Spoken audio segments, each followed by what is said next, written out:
Hindi ko inakalang aabot ka sa ganito, Kawaki. Ipapadala kita sa lugar kung saan ko ipinadala kay Kapitong Hokage, Boruto. Ito lang ba talaga ang posibleng paraan? Tama ka. Ang panahon ng mga ninja ay tapos na.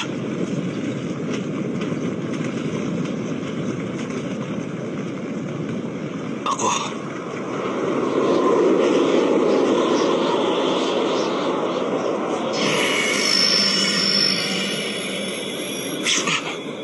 Ay isa pa ring ninja!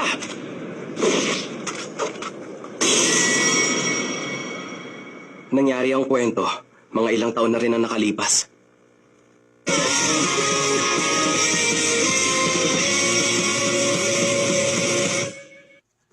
Uzumaki Boruto!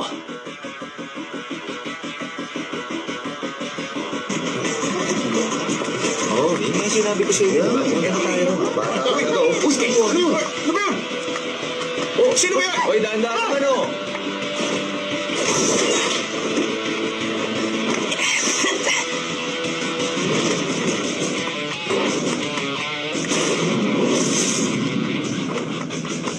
Sandali lang, Boruto.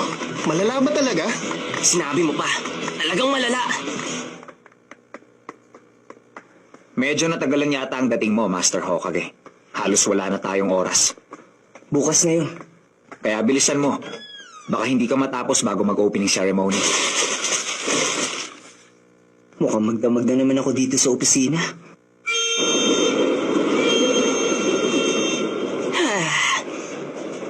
Eksakto ang dating ko!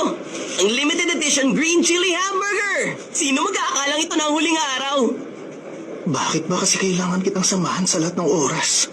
Hindi ka kakain? Kakain.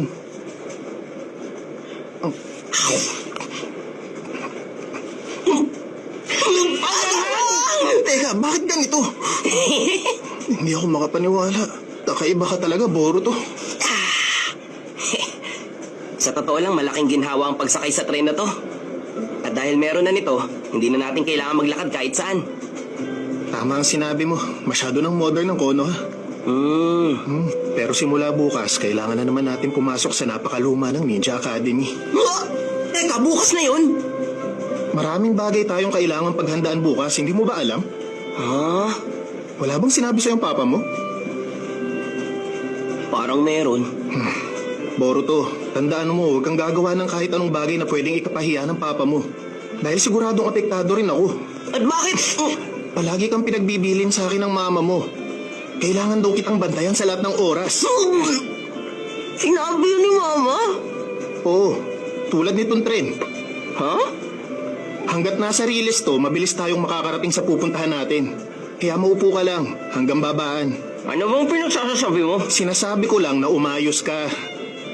Sige, huwag ka malilate sa unang araw, ha? Tumahimik ka!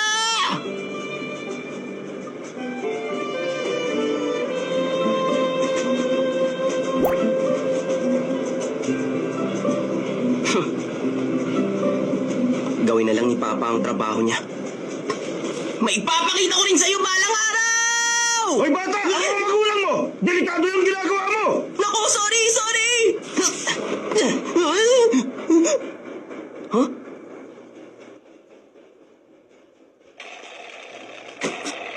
Dengi!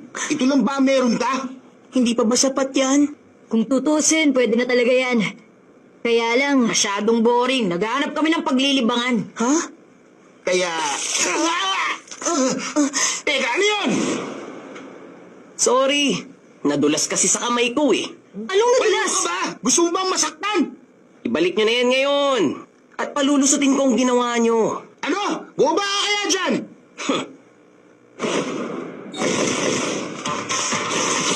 Tagi po siya technique, Ninja Mom! Ano ba? Pinaglalaro mo? Wala akong pakialam sa pagiging ninja.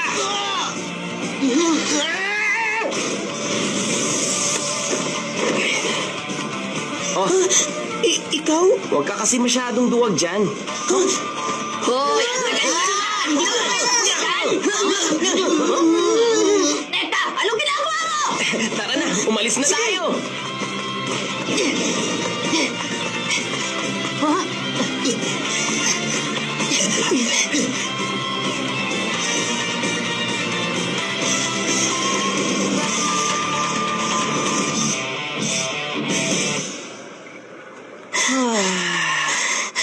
Uy, ayos ka lang?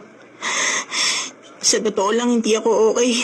Sigurado mas marami nang mamubuli sa akin bukas. Kung tutuusin, baril lang naman sa akin ang kinukuha nila. Pero hindi pa rin tama yon. Hindi ka ba naiinis? Dapat turuan sila ng leksyon. Pero hindi naman kasi ako kasing lakas mo. Ha? Hindi ako katulad mo. Marunong ko ng ninjutsu, hindi ba? Pumapasok ka ba sa academy? Ah, hindi. Pero mula bukas, papasok na ako. Talaga? Bukas? Kung ganun pala, pareho tayo. Ha? Talaga ba? Nice to meet you! Yun ang gusto ng papa ko.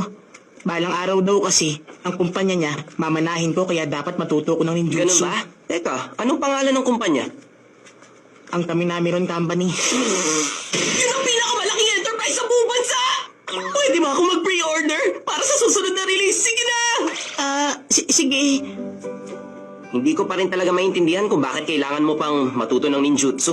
Dati kasi ninja ang papa ko. Kinikilala ang mga nagawa niya noon sa 4th Great Ninja War. Kaya nagtagumpay ang kumpanya niya. Napakalakas ng pananalig niya sa ninja. Eh ikaw, gusto mo bang maging ninja? Ang totoo, hindi. Kung ganon, huwag mong pansinin ang sinasabi niya. Kahit kailan, hindi ko pa sinuway ang papa ko. Okay lang yan, buti nga siya umuwi pa ng bahay.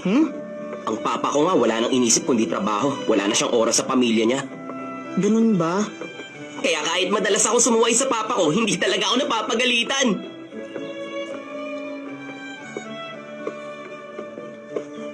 Sandali, sino bang may pakialam sa papa mo? Ang mabuti pa, turuan mo siya ng leksyon. Turuan siya ng leksyon? Oo, ganyan ang ginagawa ko. Malapit nang matapos ang super plan ko. Pero nahihirapan talaga akong itago ang sikretong yun sa mama ko. Anong oras na? Siguro malapit na mag 7 p.m. Patay! Lagot na naman ako sa mama Ha? ko! Akala ko ba hindi ka napapagalitan kahit anong gawin mong kasalanan? Papa, hindi kay mama. Nakakatakot talaga siya pag nagagalit. Sige! Denki, huwag kang magpapabuli kahit kailan. Turuan mo sila ng leksyon. Okay.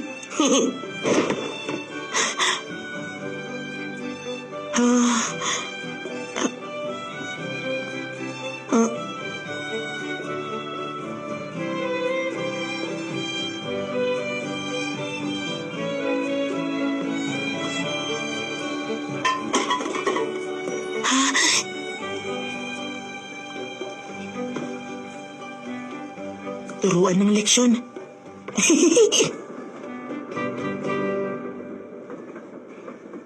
Nandito na ako! Boruto, nangako kang uuwi ka para sa selebrasyon. Nako, sorry mama. Ayaw kasi ako pakawalan ni Shikaday eh. Ang alam ko matinong bata si Shikaday. Hindi katulad mo na palagi na lang nasasangkot sa gulo. Mahilig ka sa gulo! Ano nga palang hapunan natin ngayon? Masarap! Kasi tumulong ako sa paghahanda na. Talaga? Naku, di na ako Boruto, makapaghintay. magugas ka muna ng kamay mo, Papa! ha? Wow! Magsisimula ka na sa academy bukas, Boruto. Alam niyo na, sa academy kami nagkakilala ng papa Maraming niyo. beses ko nang narinig yan, mama. Palagi siyang nasasangkot noon sa gulo, kaya problem child ang turing sa kanya. Pero ang totoo, napakagaling talaga ng papa Pati niyo. yan, maraming beses ko na rin narinig. Ang alam ko, uwi ngayong gabi ang papa niyo. Bakit kaya wala pa siya? Di na kayo nasanay sa kanya. Parang wala na talaga siyang panahon sa inyong dalawa ni Himawari. Huwag kang nga magsalita ng ganyan. Ligtas ang Konoha kasi pinoprotektahan ng papa mo at ng mga kasama niya. Sige, Himawari, kain na tayo. Pero bakit kailangan protektahan? Wala naman tayong kalaban. Boruto, hindi lang makikipaglaban ang tungkulin ng isang ninja. Maraming kailangan gawin ng isang Hokage para masiguro na mapayapa ang buong bayan. Pagpasok mo bukas sa academy, matututunan mo ang lahat ng yan. Mga bagay na talagang mahalaga. Ay, kalokohan lang yun.